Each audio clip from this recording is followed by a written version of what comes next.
Hello दोस्तों, कहते हैं कि यदि आप कोई काम करने को ठान लें और आपके अंदर उस काम को करने के लिए ललक है तो इंसान बड़ी से बड़ी मुश्किलों को पार कर जाता है। दोस्तों, ऐसी ही कहानी है एक बिजनेसमैन की जिसने अपने जीवन में काफी मुसीबतों का सामना करके एक बहुत बड़ी सफलता पाई है। दोस्तों, आज की इस वीडियो में मैं आपसे बात कर रहा हूँ सुदीप दत्ता जी के बारे में, जिन्होंने मात्र 400 रुपए महीने की सैलरी पर मजदूरी करी और अपनी कड़ी मेहनत और लगन के बल पर एक बड़ी सफलता को पाया। तो आइए दोस्तों, आज की इस वीडियो में हम सुदीप दत्ता जी के जीवन को शुरू से जानते हैं। दोस्तों, सुदीप जी का जन्म सन 1972 में पश्चिम बंगाल के दुर्गापुर में हुआ था।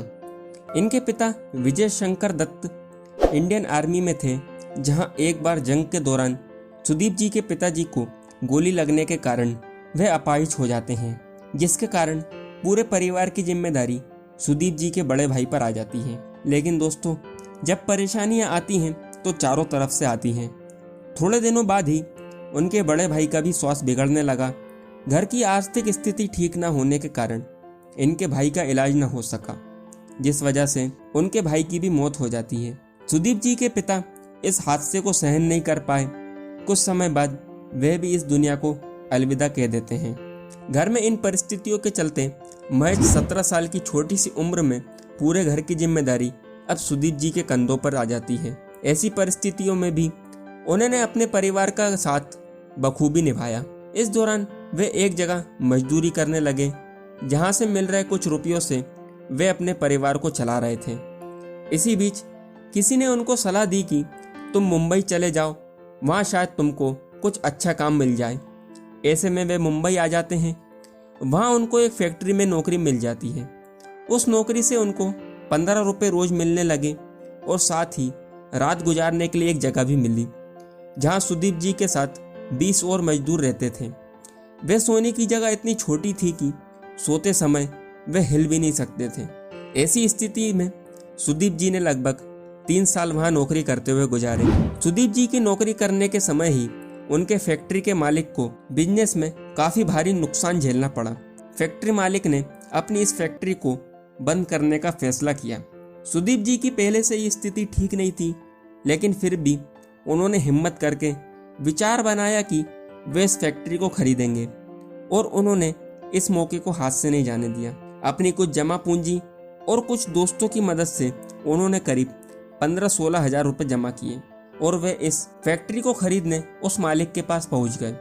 लेकिन दोस्तों, इतनी बड़ी फैक्ट्री को इस रकम में खरीदा नहीं जा सकता था। लेकिन दूसरी ओर फैक्ट्री का मालिक इस बिजनेस में हुए नुकसान से काफी परेशानी में था। इस वजह से उन रुपयों में वे अपनी फैक्ट्री सुदीप जी को देने के लिए राजी हो जाता है, लेकिन कुछ शर्तों के साथ। वे ये कि अगले 2 सालों तक जो भी प्रॉफिट इस फैक्ट्री से होगा वे इस फैक्ट्री के मालिक को देना होगा। इस शर्त के लिए सुदीप जी मान जाते हैं। लेकिन सुदीप जी का संघर्ष की कहानी यही नहीं खत्म होती है, और अब उनके ऊपर अपने परिवार की जिम्मेदारी तो थी ही, अब उनके ऊपर जो पैसा उन्होंने उधार लिया था उसे भी लौटाने की जिम्मेदारी आ गई थी। सुदीप जी जहां एक वक्त इस फैक्ट्री में नौकर थे, अब वे इस फैक्ट्री के मालिक बन चुके थे। उस दौरान एल्युमिनियम पैकेजिंग इंडस्ट्री अपने बुरे दौर से गुजर रही थी। सुदीप जी इस दौरान जान चुके थे कि अच्छी क्वालिटी और नयापन ही उन्हें दूसरों से बेहतर बनाएगा। सुदीप जी ने शुरुआत में छोटी कंपनियों से ऑर्डर लेना शुरू किए और अपनी कंपनी को बेहतर बनाने के लिए और दूसरी कंपनियों के बिजनेस फॉर्मूला को समझते रहे।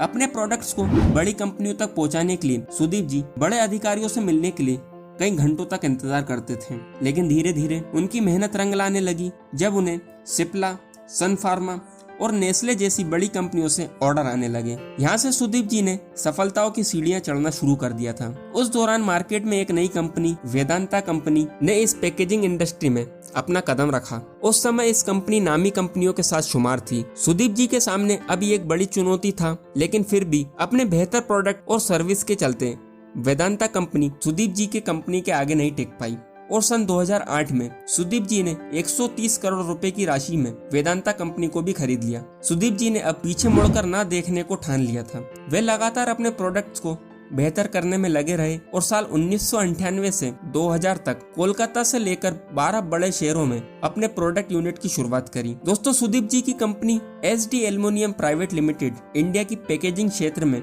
नंबर 1 कंपनी बन चुकी है, और साथ ही आज इनकी कंपनी बॉम्बे स्टॉक और नेशनल स्टॉक में भी अपनी जगह बना चुकी है। दोस्तों देखा जाए तो आज के समय में सुदीप जी की इस कंपनी की मार्केट वैल्यू 1600 करोड़ रुपए से भी ज्यादा है। अपने जीवन में तमाम मुश्किलों का सामना करने के बाद आज भले ही वे करोड़ों के मालिक हैं, लेकिन आज भी वे अपना जीवन बिल्कुल एक साधारण व्यक्ति की तरह जीते हैं। आप इस बात को ऐसे समझ सकते हैं कि आज भी उनकी कंपनी में काम करने वाले लोग सुदीप जी को दादा कहकर बुलाते हैं और साथ ही उन्होंने गरीब और जरूरतमंदों की सहायता के लिए सुदीप दत्ता फाउंडेशन की भी स्थापना की है। इस फाउंडेशन की मदद से ग्रामीण क्षेत्र के युवाओं को नए अवसर प्रदान किए जाते हैं, जो अपने आप में एक बहुत बड़ी बात है। दोस्तों अपनी इसी अलग सोच के लिए सुदीप जी को पैकेजिंग इंडस्ट्री का नारायण मूर्ति भी कहा जाता है।